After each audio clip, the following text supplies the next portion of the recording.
Today, we're talking about the longest road trip you can make in the... That's odd. Halfway through your sentence, you were suddenly thwarted by the presence of a rainforest. We're the men.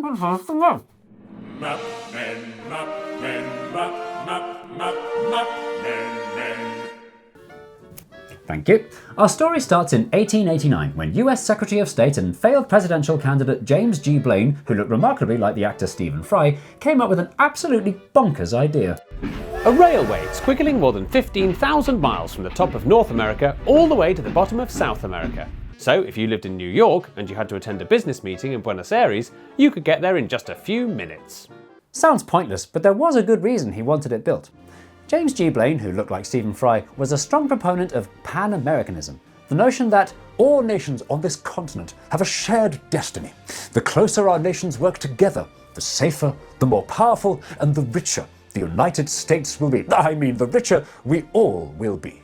Sadly for James G. Blaine, who looked a lot but sounded nothing like Stephen Fry, the idea never got further than the wouldn't this be nice stage of the planning process. But a good idea was a good idea. It just needed one tweak. By the 1920s, motorcars have become an essential part of American life thanks to leaps in technology and mass production. Everyone was going While chatting in the car park at the 5th International Conference of American States, the delegates realised that Stephen Fry's railroad would be much more beneficial and much more achievable if it were a road instead. No need to build the whole thing to one standard. No need to build it all in one go before it becomes useful. Roads can go up steeper hills than trains. Roads can go down steeper hills than trains. Roads can bend round tighter corners than trains. Roads connect to other roads, spreading the benefits further than trains. And probably best of all, roads don't need train stations. Or trains. And so, Stephen Fry's Pan-American Railroad became the Pan-American Highway.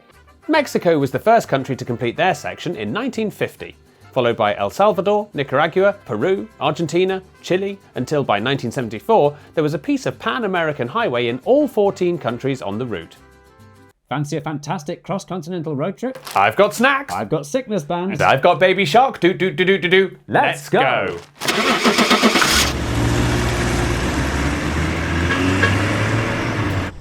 The Pan-American Highway isn't one signposted road with one name, but more like a theoretical potential route which no one is realistically expected to complete from start to finish. A bit like the South Circular Road in South London. Which makes it a different type of road in every territory. In Alaska, it's a rugged, dusty permafrost for ice road truckers. In Canada, it's an asphalt single carriageway winding through wild, mountainous forest. In the bit of the USA that isn't Alaska, it's every highway in the USA. What? The USA never officially designated a specific road as the Pan Am. Instead, in 1966, the US government declared that their section of the route was the entire interstate highway system. They did this to avoid favouring any particular states or cities, and to make it look like literally any improvement to their domestic road network was doing the entire Americas a favour. It also means the USA technically contains the longest section of the route. Our journey takes us through Mexico, Guatemala, El Salvador, Honduras, Nicaragua, Costa Rica, Panama. Gasp! What about the Panama Canal? Don't worry, it's only 50 metres wide. There's a bridge. But then... Where's the road gone? It's just stopped. Is this the southern tip of Argentina? No, we've still got loads of countries to go. Well, where are we? Your visa Panama. Oh. Should we go back then? Yes, let's go back. Yeah, let's go back.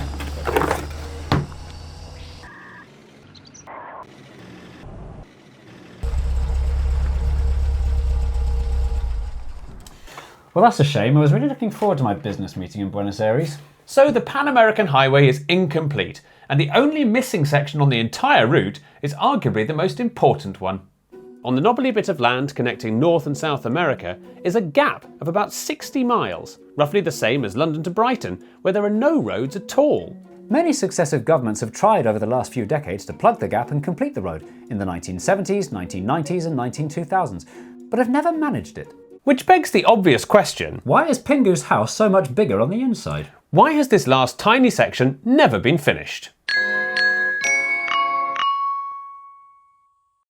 People often ask me, what's the secret to your confident smile?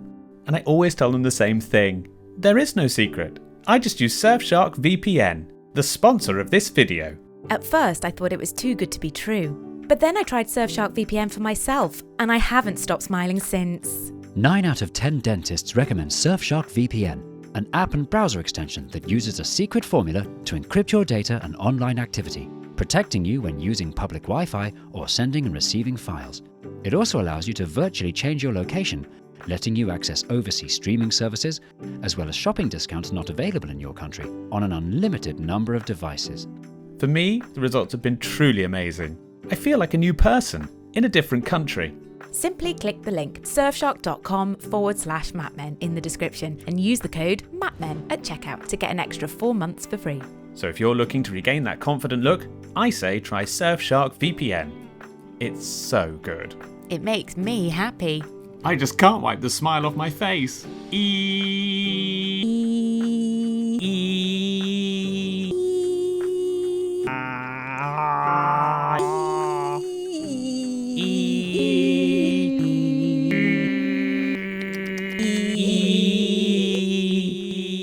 Surfshark VPN.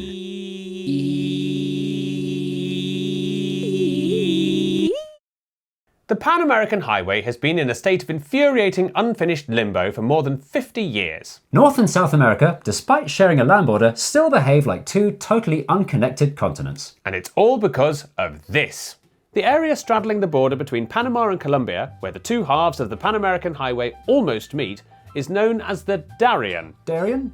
Darien. And it just happens, very inconveniently, to be the world's deadliest jungle, with mountainous terrain, Thick rainforest, deep swamps, torrential rain, frequent landslides, searing temperatures, extreme humidity, hidden rivers that swell and flood, poisonous insects, poisonous frogs, poisonous snakes, carnivorous jaguars, and carnivorous mosquitoes carrying carnivorous diseases. It's one of the most inhospitable environments on Earth. A place where everything about the landscape is actively discouraging the presence of any human beings. It's worse than Milton Keynes. Because of the nuisance it's caused preventing the completion of the Pan American Highway, the region has become known as the Darien Gap. But despite the lack of any roads, some people, probably compelled by the geographical taunt of the massive highways on either side, have tried to drive across it anyway. In 1960, Richard Bevill from Britain and Terence John Whitfield from Australia became the first people ever to cross the Darien Gap in a vehicle. With a sturdy, all-terrain car, hand winches and makeshift bridges to overcome relentless mud and mountainous ravines, it took them just 136 days to complete the journey, with an impressive average speed of half a mile per day. But apart from the inevitable attention-seeking record breakers, the deadly journey across the Darien Gap is also made, much more regularly and much more seriously, on foot by millions of refugees. People fleeing conflict in Venezuela, Haiti and several other countries travel to Colombia to continue their perilous journey across the Darien Gap because it's their best chance of making it to the promise of a better life in the United States. In 2023 alone, 500,000 people attempted the dangerous crossing. Hundreds of them never came out alive. This doesn't seem right. If humankind can build the Channel Tunnel or the Bridge to Hong Kong or the Panama Canal or this thing, surely it can find a way to build 60 miles of road. The thing is, it's not a question of if humankind can. It's not that it can't, because it probably could. It's a question of whether humankind, even if it could, which it probably can't, whether it would, because it turns out, while it probably can, it won't. There are a great deal of people who don't want a road connection between Colombia and Panama, including Panama. Panama used to be a part of Colombia. It fought hard for its independence in 1903 and was only able to keep it because the Darien Gap stopped the Colombian army from ever being able to easily take it back. Cows. In the 1950s, the governments of countries across North America took careful steps to make sure their livestock were free of foot and mouth disease. But South America didn't, meaning that the Darien Gap acts as a natural barrier to stop infected cows from moving north and destroying the livestock industries of Mexico and the United States. The locals. The Darien is home to more than 40,000 indigenous people who have long opposed the road, fearing it would bring slash-and-burn agriculture and spontaneous colonisation, destroying their way of life, not to mention all the biodiversity. And most of all, perhaps surprisingly given it was their idea in the first place, the USA! For a long time, the Darien jungle has been a perfect hiding spot for cartels smuggling drugs into the USA. Muchas gracias. De nada. American politicians, worried about keeping drugs out of their country, think that a paved road would create a super highway for some of the world's most dangerous criminals who, incidentally, are some of the nicest people you'll ever meet, and I have not a bad word to say about them. Today, the Pan American Highway has a somewhat unearned legendary status. It shows up on Google as the longest road in the world. Despite the fact that it's actually two entirely unconnected roads, and Pan-American is the very thing it isn't. Does this mean that Stephen Fry's Pan-American Highway was a complete failure? Not necessarily. The purpose of the highway wasn't just to make it possible to go from top to bottom or complete an impressive record, it was to bring countries together and create economic benefits, and for the vast majority of the route, that's exactly what it does. Immensely satisfying though it would be to finally finish the road, the practical reality is, when it comes to moving large amounts of goods a large amount of distance, shipping is cheaper. And when it comes to moving human people for holidays or business meetings, flying is easier. And so, the missing road link across the Darien Gap will almost definitely probably never be built. Like having a monkey butler, the cons outweigh the pros. In conclusion, I don't know, what are we saying? Is it a good thing or a bad thing that you can't drive from North to South America? Well, there doesn't have to be just one answer, does there? You do good thing, I'll do bad thing. Okay.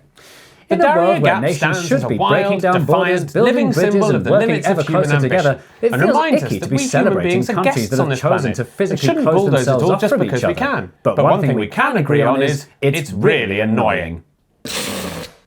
Oh, not again. Father? Yes, son? What's for supper, Father? Nothing, son. But I'm hungry, Father. Me too, son. But there's no money left. Why not, Father? I went to patreon.com/mapmen and signed up to their basic outline tier, so I get to see brand new episodes of Map Men before anyone else. But that's only £2 a month, Father. But it wasn't enough for me, son.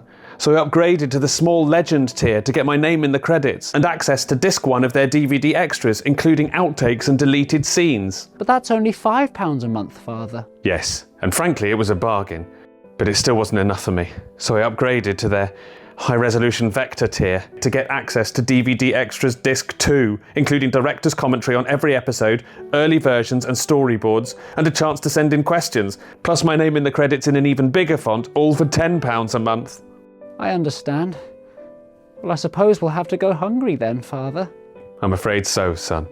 Luckily we've got just enough money to pay for your very important medicine. But Father, what about the very top tier? You mean the geography teacher tier? The one where for £30 a month you get your name in the credits in an absolutely massive font, a signed printed map and a dedicated thank you video from Jay and Steve. Jay and Mark. Whatever their names are. But it's the exact cost of your monthly medicine, without which you definitely die. Don't worry about that, Father. As long as we're supporting Map Men, allowing them to make more episodes of a higher quality and getting unfettered access to all the best behind the scenes and exclusive extra content, that's really all that matters. Thank you for understanding, son. I love you, Father. I love you too, son.